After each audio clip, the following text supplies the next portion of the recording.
रामकृष्ण हरी. नमस्कार वारकरी बंधूंनो आणि भगिनींनो.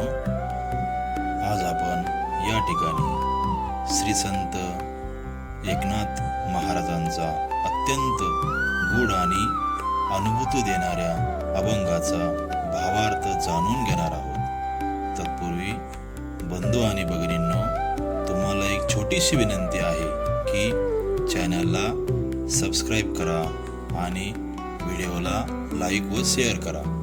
मित्रांनो, आता आपण संत एकनाथ महाराजांचा सुंदर असा अभंग बघूया. हरीची या दासा हरी दाही दिशा, भावे जैसा तैसा हरी एक. हरिमुखी गाता हरपली चिंता, त्या नाही मागोता जन्म घेणे लागे वासनेच्या संगे. तेची झाले अंगे हरिरूप झाले जाणीव हरपले. मी तू पण गेले हरीचे ठाई. हरिरूप ध्यानी हरिरूप मनी, एका जनार्दनी हरी बोला.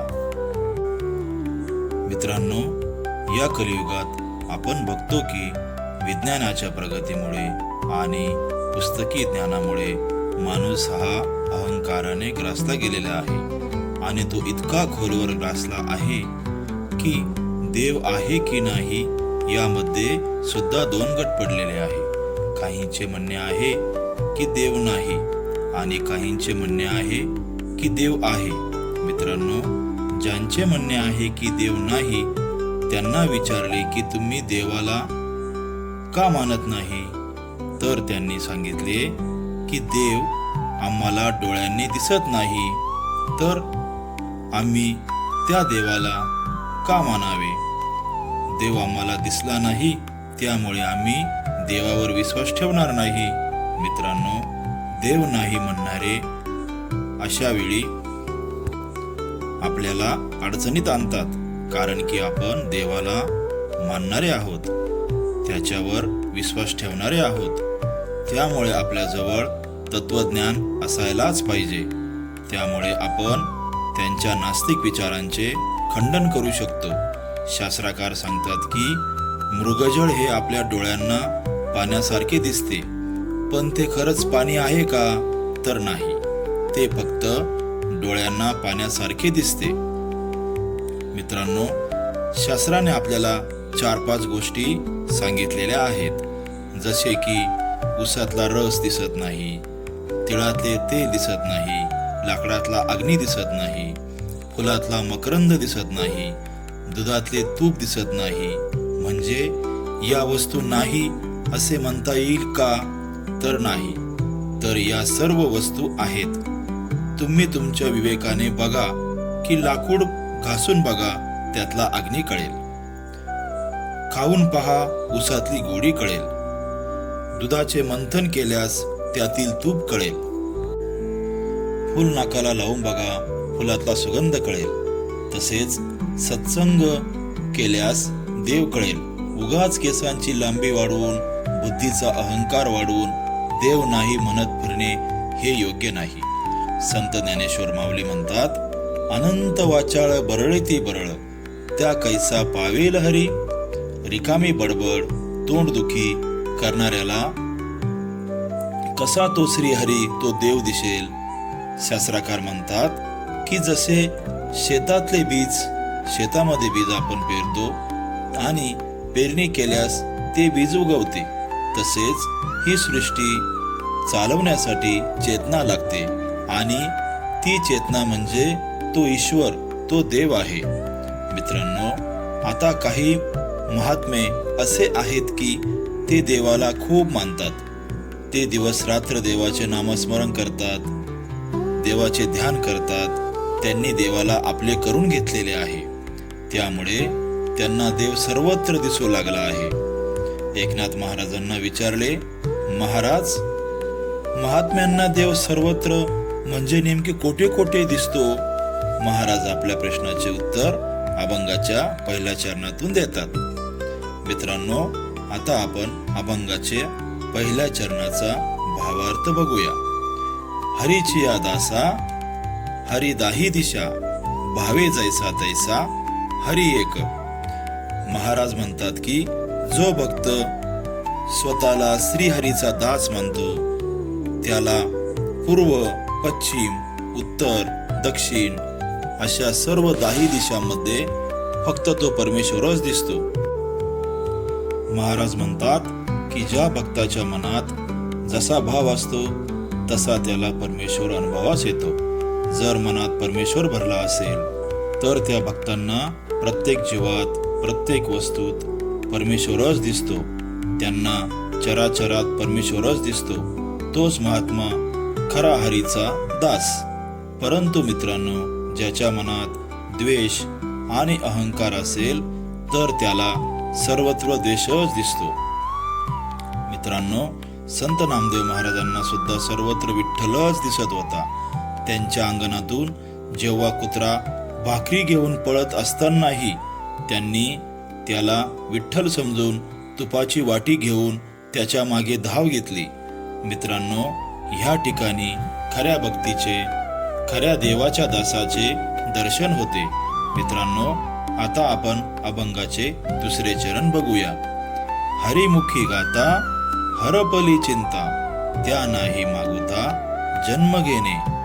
महाराज म्हणतात की जो सतत हरिनाम घेतो, हरिनामाचे चिंतन करतो, ध्यान साधना करतो, त्याच्या मनातील सर्व चिंता, भीती आणि दुःख नाहीसे होते. महाराज म्हणतात हरिनाम मनाला शांत करते.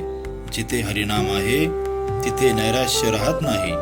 हरिनामाचे सतत चिंतन केल्यास मन व बुद्धी स्थिर होते. त्यामुळे माणसाचा जीवनातील कुठलाही निर्णय चुकत नाही व प्रत्येक परिस्थितीत मनुष्य हा स्थिर असतो. कितीही दुःख आले तरी निराश न होता स्थिर असतो आणि जीवनात कितीही सुख आले तरी उतावीळ न होता तो मनुष्य सदैव हरिनामात स्थिर असतो. मित्रांनो, महाराज म्हणतात की तुम्ही हरिनाम घ्या, तुमची चिंता सर्व संपवून जाईल. हरिनामात खूप मोठ्या प्रमाणात विलक्षण अशी शक्ती आहे. हरिनाम घेतल्याने आपल्या शरीराला व अंतर्मनाला खूप मोठ्या प्रमाणात ऊर्जा प्राप्त होते व आत्मानंद प्राप्त होतो. संत एकनाथ महाराज त्यांच्या एका अभंगात म्हणतात, नको खेद करू कोणत्या गोष्टीचा, तुझी चिंता त्याशी सर्व आहे. महाराज म्हणतात की तुम्ही सर्व चिंता सोडा. तुम्ही त्या श्रीहरीचे, जो सर्व ब्रह्मांडाचा स्वामी आहे, त्याचे नामस्मरण करा. तो तुमची सर्व चिंता दूर करेल. मित्रांनो, संत एकनाथ महाराज सांगतात की त्या नाही मागुता जन्म घेणे, म्हणजे जो भक्त परमेश्वराचे नामस्मरण करतो सर्वत्र त्याला परमेश्वरच दिसतो. तो आपले सर्व परमेश्वरालाच अर्पण करतो. तो भक्त जन्म मरणाच्या चक्रातून मुक्त होण्याच्या मार्गावर जातो. मित्रांनो, आता आपण अभंगाचे 3 चरण बघूया. जन्म घेणे लागे वासनेच्या संगे, तेची झाले अंगे हरिरूप. मित्रांनो, या चरणातून संत एकनाथ महाराज सांगतात की वासना, मोह आणि अहंकार यामुळे जीवाला पुन्हा पुन्हा जन्म घ्यावा लागतो. परंतु मित्रांनो, जेव्हा या सर्व वासनांचे रूपांतर हरिभक्तीत होते तेव्हा मनुष्याचे संपूर्ण जीवनच हरिमय बनते. आणि एकदा का तुम्ही हरिमय झाला की तुमचा अहंकार, वासना, संसारातील मोह, माया या अगदी सहज निघून जातात आणि तुम्ही या जन्म मरण्याच्या फेऱ्यातून मुक्त होऊन जातात. तिथे फक्त परब्रह्मच शिल्लक राहते. मित्रांनो, आता आपण अभंगाचे 4 व शेवटचे चरण बघूया. हरिरूप झाले जाणीव हरपले, मी तूप न गेले हरीचे ठाई. हरिरूप ध्यानी हरिरूप मनी, एका जनार्दनी हरी बोला. मित्रांनो, संत एकनाथ महाराज म्हणतात की भक्त जेव्हा पूर्णपणे हरिमय होतो तेव्हा मी आणि माझे हा अहंकार नष्ट होतो. त्या भक्ताला सर्व चराचरामध्ये एकच परमात्मा दिसतो. तिथे जात, धर्म, श्रीमंत, गरीब, पशु, पक्षी यांचे भेद संपतात. संत एकनाथ महाराज सांगतात की अहंकार संपला की संपूर्ण विश्वात फक्त हरीचाच अनुभव येतो. मित्रांनो, आपण बघतो की संत ज्ञानेश्वर, संत एकनाथ, संत तुकाराम व इतर सर्व साधू संतांना प्रत्येक जीवात परमेश्वराचे दर्शन होत असे. म्हणून त्यांनी सर्व जीवांवर समान प्रेम केले. मित्रांनो, या अभंगाचा संदेश अत्यंत सोपा आणि महान आहे. महाराज म्हणतात की सदैव हरिनाम घ्या, सर्व प्राणी मात्रांमध्ये त्या श्रीहरीला पहा, अहंकार सोडून सर्वांशी प्रेमाने वागा.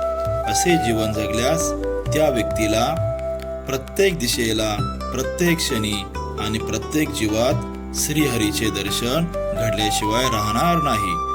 संत एकनाथ महाराज आपल्याला या अभंगातून भक्ती, नम्रता आणि समतेचा अमूल्य संदेश देतात. मित्रांनो, तुम्हाला विनंती आहे की जर हा भावार्थ तुम्हाला आवडला असेल तर व्हिडिओला लाईक करा, आपल्या वारकरी मित्रमैत्रिणींना शेअर करा आणि रामकृष्ण हरी माऊली या चॅनलला नक्की सबस्क्राईब करा. पांडुरंग हरी वासुदेव.